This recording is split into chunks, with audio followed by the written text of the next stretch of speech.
ചൈനയിൽ പുതിയ വൈറസ് മാരകമാകുന്നു. അതുപോലെ തന്നെ പുതിയ വൈറസ് അണുബാധ വന്ന് ആയിരക്കണക്കിന് ആളുകൾ അഡ്മിറ്റ് ആവുന്നു. അതുപോലെ തന്നെ ന്യൂമോണിയ ബാധിച്ച് ICU ഒക്കെ നിറഞ്ഞു കവിയുന്നു എന്നുള്ള രീതിയിലുള്ള ഷോക്കിംഗ് ആയിട്ടുള്ള ന്യൂസാണ് നമ്മൾ 2 ദിവസമായിട്ട് കേട്ടുകൊണ്ടിരിക്കുന്നത്. ഇതിൽ എന്തെങ്കിലും സത്യാവസ്ഥയുണ്ടോ? അതുപോലെ ഇത് നമ്മൾക്ക് വരാനുള്ള സാധ്യതയുണ്ടോ? നമ്മൾ എന്തൊക്കെയാണ് ശ്രദ്ധിക്കേണ്ടത്? അതൊക്കെയാണ് ഇന്ന് ഞാൻ നിങ്ങളുമായിട്ട് ഷെയർ ചെയ്യുന്നത്. ഞാൻ doctor Rajeev, chief consultant, Aman homeopathy speciality clinic, Mundiyankavu, Parappanangadi, Malappuram. ഈ ചൈനയിൽ പുതിയതായിട്ട് റിപ്പോർട്ട് ചെയ്ത പുതിയ വൈറസിന്റെ പേരെന്ന് പറയുന്നത് HMPV. നമ്മളെല്ലാവരും ന്യൂസിലൂടെ കേട്ടിട്ടുണ്ടാവും. HMPV അതായത് ഹ്യൂമൻ മെറ്റാ ന്യൂമോ വൈറസ്. ഇതൊരു റെസ്പിറേറ്ററി വൈറസ് ആണ്. അതായത് നമ്മുടെ അപ്പർ റെസ്പിറേറ്ററി ട്രാക്റ്റിനെ അഫക്റ്റ് ചെയ്യുന്ന, അതായത് ശ്വാസകോശ മുകളിലുള്ള ശ്വാസകോശത്തെ, അതായത് മൂക്ക് മുതൽ നമ്മുടെ മുകളിലുള്ള ശ്വസനാളി വരെയൊക്കെയുള്ള ഭാഗത്തെ അഫക്റ്റ് ചെയ്യുന്ന ഒരു വൈറസ് ആണ് ഈ HMPV വൈറസ് എന്ന് പറയുന്നത്. നമുക്കറിയാം 5 വർഷം മുന്നേ ഈ ഒരു സമയത്ത് തന്നെയാണ് നമ്മളെ പേടിപ്പെടുത്തിക്കൊണ്ട് ആ പഴയ കൊറോണ വന്നത്, അല്ലേ? ചൈനയിൽ പുതിയൊരു വൈറസ് റിപ്പോർട്ട് ചെയ്തു എന്ന് പറഞ്ഞിട്ടുള്ള ആ ഒരു ന്യൂസ്. ഇപ്പോൾ 5 വർഷം കഴിഞ്ഞപ്പോൾ ചൈനയിൽ തന്നെ പുതിയൊരു വൈറസ് വന്നിരിക്കുന്നു, നമ്മളെല്ലാവരും പേടിക്കണം എന്നുള്ള രീതിയിലുള്ള പല തെറ്റിദ്ധരിപ്പിക്കുന്ന ന്യൂസുകളുമാണ് വന്നുകൊണ്ടിരിക്കുന്നത്. അപ്പോൾ നമുക്ക് എന്തൊക്കെയാണ് അതിൻ്റെ ഡീറ്റെയിൽസ് എന്ന് നോക്കാം. ഈ HMPV എന്ന് പറയുന്ന വൈറസ് ഒരു പുതിയ വൈറസ് അല്ല. അതാണ് നമ്മൾ ആദ്യം തന്നെ അറിഞ്ഞിരിക്കേണ്ടത്. അതായത് ചൈനയിൽ റിപ്പോർട്ട് ചെയ്ത ഒരു പുതിയ ടൈപ്പ് വൈറസ് ഒന്നുമല്ല. ഇത് 2001 തന്നെ നെതർലാൻഡിലൊക്കെ ഈ ഒരു സെയിം വൈറസ് റിപ്പോർട്ട് ചെയ്തിട്ടുണ്ട്. അന്ന് ബ്രോങ്കൈറ്റിസ്, ന്യൂമോണിയ ഒക്കെ ഈ ഒരു വൈറസ് മൂലം അണുബാധ ഉണ്ടായിട്ടുള്ള റിപ്പോർട്ടുകൾ നമുക്ക് സെർച്ച് ചെയ്യുമ്പോൾ നമുക്ക് അറിയാൻ സാധിക്കുന്നുണ്ട്. നമ്മുടെ ക്ലിനിക്കിലൊക്കെ ഇപ്പോൾ പലതരം വൈറൽ പനികൾ വരാറുണ്ട്, അല്ലേ?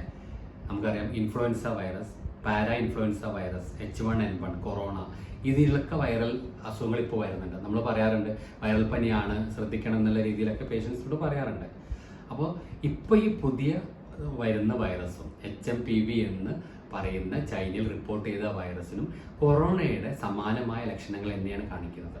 തുടക്കത്തിൽ അത് ഒരു ജലദോഷം, പനി, തൊണ്ടവേദന, തലവേദനയൊക്കെ ആയിട്ട് തുടങ്ങും. കോംപ്ലിക്കേഷനിലേക്ക് പോകുമ്പോൾ അത് ന്യൂമോണിയ പോലുള്ള ബുദ്ധിമുട്ടുകൾ വന്നിട്ടാണ് അത് മാരകമായി പോകുന്നത്. ഇത് ഏറ്റവും കൂടുതൽ ശ്രദ്ധിക്കേണ്ടത് പ്രതിരോധ ശേഷി കുറഞ്ഞ ആളുകളാണ്. അതായത് ചെറിയ കുട്ടികൾ, അതുപോലെ തന്നെ പ്രായമായവർ, വേറെ എന്തെങ്കിലും അസുഖത്തിന് മരുന്ന് കഴിക്കുന്നവർ, ഗർഭിണികൾ, ഇവരൊക്കെയാണ് ശ്രദ്ധിക്കണമെന്നാണ് ആരോഗ്യ വകുപ്പ് നമ്മളോട് ഇപ്പോൾ പറയുന്നത്. ഈ ഒരു വൈറസ് ചൈന റിപ്പോർട്ട് ചെയ്തതെന്ന് വെച്ച് നമുക്ക് കൊറോണയെ പോലെ പേടിക്കേണ്ട ആവശ്യമില്ല. ആരും പാനിക് ആവേണ്ട ആവശ്യമില്ല. നമ്മളൊട്ടും പേടിക്കേണ്ടാത്ത അസുഖമാണ്. അതായത് ചൈനയിൽ ഒരു ഭാഗത്ത് ഒറ്റയടിക്ക് ഒരുപാട് കേസസ് വന്നപ്പോൾ അവിടെ ഉള്ളവർ അഡ്മിറ്റ് ചെയ്തിട്ടൊക്കെയാണ് ഇത്ര കേസസ് അവിടെ റിപ്പോർട്ട് ചെയ്തത്. അത് എന്താന്ന് പറഞ്ഞാൽ നമ്മൾ കൊറോണയെ പോലെ അത്ര പേടിക്കേണ്ട ആവശ്യമില്ല എന്നാണ് ഇപ്പോൾ പറയപ്പെടുന്നത്. നമുക്ക് ഇന്ത്യയിലെ ഒരു കേസ് ഇതുവരെ റിപ്പോർട്ട് ചെയ്തില്ല. എന്നാലും വരാതിരിക്കാൻ വേണ്ടിയിട്ട് നമ്മൾ ഒരുപാട് പ്രിക്കോഷൻസ് എടുക്കേണ്ടതുണ്ട്. അപ്പോൾ നമുക്കിത് എങ്ങനെയാണ് ആദ്യം പകരുന്നത് എന്ന് നോക്കാം. നമുക്ക് കൊറോണ എങ്ങനെയായിരുന്നു പകരുന്നത്? കൊറോണ എന്ന് പറഞ്ഞാൽ നമുക്ക് ഡ്രോപ്ലെറ്റ് ഇൻഫെക്ഷൻ വഴിയാണ്. അതായത് ഈ അസുഖമുള്ള ഒരു രോഗിയുടെ നമ്മുടെ മൂക്കിൽ കൂടെ, അതേപോലെ വായിലൂടെയുള്ള സ്രവങ്ങൾ വഴിയാണ് ഒരു രോഗിയിൽ നിന്ന് ഈ അണുബാധ വേറൊരാളിലേക്ക് വരുന്നത്. അതുപോലെ തന്നെ നമ്മൾ ക്ലോസ് കോണ്ടാക്ട് വഴി നമ്മളൊരാളെ നമ്മൾ എന്താ പറയുക ഷേക്ക് ഹാൻഡ് കൊടുക്കുക, കെട്ടിപ്പിടിക്കുക, ഇങ്ങനെയൊക്കെ വഴിയുള്ള അവരുടെ സ്രവങ്ങൾ നമ്മുടെ ശരീരത്തിലേക്ക് ആവുമ്പോഴാണ് ഇത് ഒരാളിൽ നിന്ന് മറ്റൊരാളിലേക്ക് പകരുന്നത്. പിന്നെ ഇതിൻ്റെ ഒരു ഇൻക്യുബേഷൻ പീരീഡ് എന്ന് പറയുന്നത് 3 മുതൽ 6 ദിവസമാണ്. അപ്പം ഇങ്ങനെയുള്ള വൈറസ് നമ്മളെ ശരീരത്തിൽ കയറി അപ്പോൾ അത് കഴിഞ്ഞ് നമ്മുടെ ശരീരത്തിനകത്ത് ആ ഒരു വൈറസ് അത് ഒരുപാട് മൾട്ടിപ്ലൈ ചെയ്തു, അതായത് പെരുകാൻ തുടങ്ങും. അങ്ങനെയുള്ള ഒരു സമയമാണ് 3 ദിവസം മുതൽ 6 ദിവസം.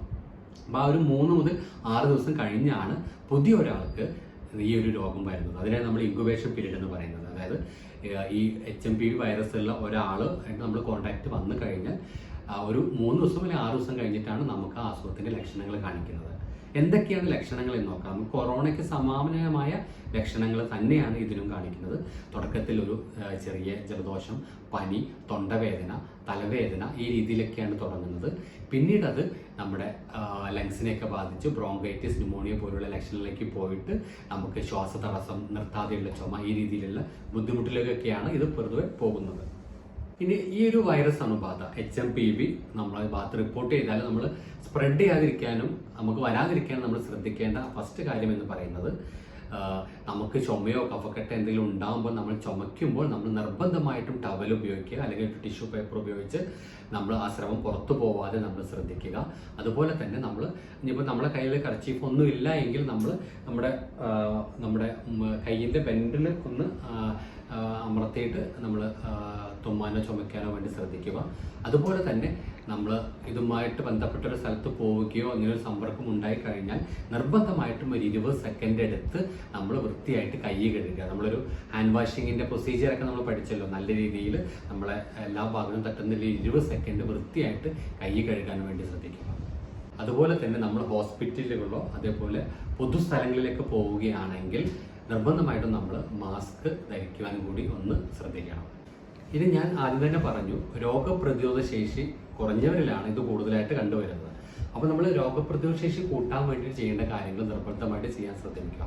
അതായത് നന്നായിട്ട് വെള്ളം കുടിക്കുക, പഴങ്ങളും പച്ചക്കറികളൊക്കെ നന്നായിട്ട് കഴിക്കുക.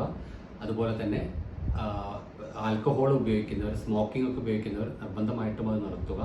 അതുപോലെ തന്നെ ജങ്ക് ഫുഡ് ഉപയോഗിക്കുന്നവരെ കുറയ്ക്കുക.